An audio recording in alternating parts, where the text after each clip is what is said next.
Hi, and welcome to Ian's Fish Room. Today, I'm going to be showing you how to make the perfect Betta tank. Before we get started on the tank, let's talk a little bit about bettas.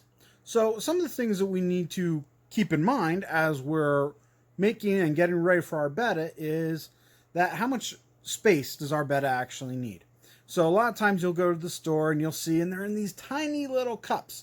And, a lot of people go home with their betta and think, oh, if they could be in that small of a cup and be okay at the fish store, well, then if I buy a vase or, this bowl, then that'll be plenty of room. But for your betta's sake and to have the best health, to get the most out of your betta, you really don't want to use those cups. You don't want to use those vases. You don't want to use just a small bowl.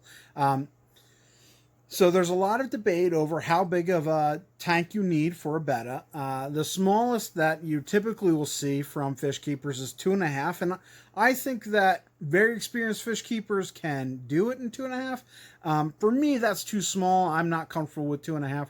I don't like to go smaller than 3.5 to 5 gallons. That's kind of where my minimum range is, and the bigger the better. The second thing for our bettas, a lot of people will just stick their bettas out in their bowls and think, yeah, they don't need a heater, they don't need air, they don't need a filter.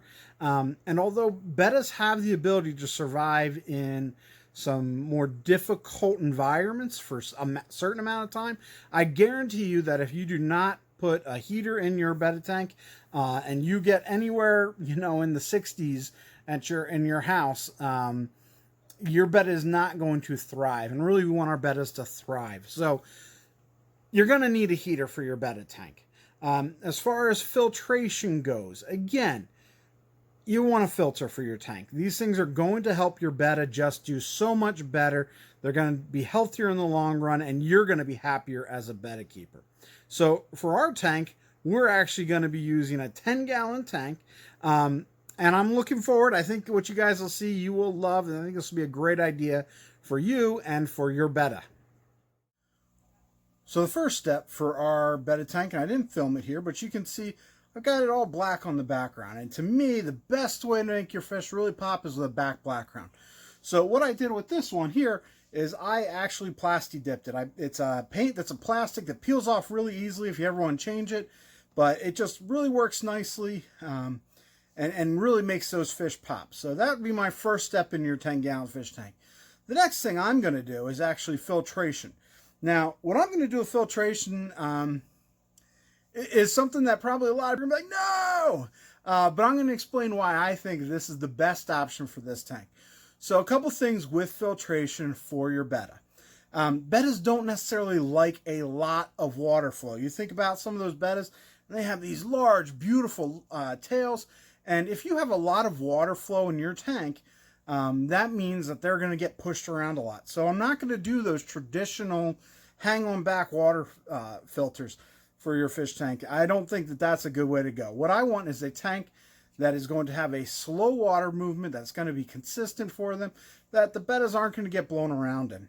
So just something that gives a little bit of current. So that leaves me with only a couple options. And what I'm going to do is I'm going to use an Undergravel filter. Now, I know some of you are saying, no, Tim, don't use an Undergravel filter. That's old technology. It's junk. You're right. It is old technology, but it's old technology that's worked really well for a long time. And some of the problems with having an Undergravel filter is that it can collect a lot of junk and a lot of stuff, and over time, you do have to clean it. Here's the thing with betta tanks. If you're only talking a couple of bettas, one betta is not going to leave an awful lot of bioload. So you're not going to have to worry about having all that buildup from, if you had it with, a guppy tank or something like that. So I've got my Undergravel filter in place. And you can see one of the nice things about the Undergravel filter is that it actually does have 2 uplift tubes. I know one of them is hard to see because of the glare from the light, but there's 2 uplift tubes, and that's going to be important for us. The next step you're going to see, you'll understand why. We'll leave a link in the description below where you can pick up Undergravel filter like this. This only cost me $10. Very simple, very easy to use. Before we go to the next step, I'm going to ask you to like and subscribe to our channel here, and you can learn a lot more about fish keeping and some DIY projects, and we do a lot of different reviews for things. The next thing, and what makes our betta tank so awesome, the best Betta tank you could possibly ever ask for is our next piece that we're going to be adding, and that is this. Now, maybe you saw this in the last video I did. What this is a tank divider, and if you want to be able to make a tank divider for yourself, because you want to follow this project of our best Betta tank, I'm going to leave a description or a link right up here, probably right around here, and make sure you check out that video as well. So let's get our tank divider in. Now, one of the reasons that this makes this the best Betta fish tank is, if anybody's gone to shopping for Bettas, you know the hardest part about picking out, or about shopping for a Betta, is picking out the right one. Sometimes it's just way too hard to tell. You see multiple fish that are beautiful, and with our Betta tank, you don't have to pick out one Betta. You get to have two Betta. That's right, two Betta. Down here at the bottom, the gravel's going to hold that in place, but up top, nothing's holding it in place. So we're going to have to do something to keep it from moving all over the place and keeping it where we want in the fish tank. Now, a lot of people use suction cups here, but I'm looking for the perfect Betta tank, and to me, looking at a Betta tank that's got some suction cups up there is not exactly what I call perfect. So we're going to do something different. I'm going to use what I have here, and that is, let me pull it out here and show you, GE1. Now you're saying, Tim, you've got a whole tube of GE1. And you're right. This probably isn't the best option for you. You can get this in different, smaller containers. But for me, this is what I have right here. Now, if you want to get GE1, there's a couple things you want to look at. So one, that'll say 7-year mold free. There's another one, GE2, that says 10-year. You do not want the 10-year. So the 7-year mold free GE1 silicone does not contain any extra chemicals in there that are harmful to your fish. If you go with the GE2, it's got some mold inhibitors. Those mold inhibitors are going to be problematic for your fish. So we do not want the GE2, we want GE1. So what I'm going to do is I'm going to use this GE1.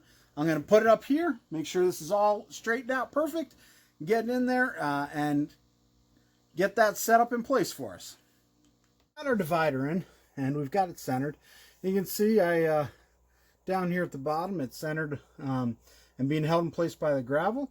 And up top, we just used a little bit of that GE1 silicone. And now next thing you need to know about your Bettas is that they're going to want a planted tank. So we're going to work on getting our tank ready for our plants. And we're going to start with doing a little bit of hardscape. And then next time you see it, it'll probably have some hardscape and some plants. So we're going to work on that next. So I've added my plants, and you can't see them real well yet, but when I add a light and I add some water, we'll take another closer look and see what it looks like before we add the fish. So it's been a couple days since we last looked at this, and when I added the gravel, I kicked up a lot of dirt into the water column, and so I had to wait till it cleared up a bit. But I did go ahead and I added the fish, and I'm going to have to replant some of the plants that did come up when I added the water, and I haven't replanted them yet. But you can see what it looks like. Now the water is a little bit darker because another thing that Betta's really enjoying their water is some tannins in their water. So I have some tannins in this water that helps make the water a little bit softer for the Bettas, which they enjoy, and really just helps them really get some good color. So, but you can get a good look at what my Betta tank looks like, and I just think this is absolutely phenomenal looking. Like I said, I may add a few more plants, but really, the Bettas seem to love it. They seem to be happy in the environment. There's lots of water flow through both sides, and everything's going really well. So let me know in the comments below if you agree and think this is the best way to do a Betta tank. If you have some other ideas or other thoughts, let me know. What do you do for your Betta tanks? Make sure you come back next time, and next week we'll be talking about what I have as a secret breeding project in that tank over there. Hopefully you didn't get a little sneak peek. Thanks for watching. Make sure you like and subscribe.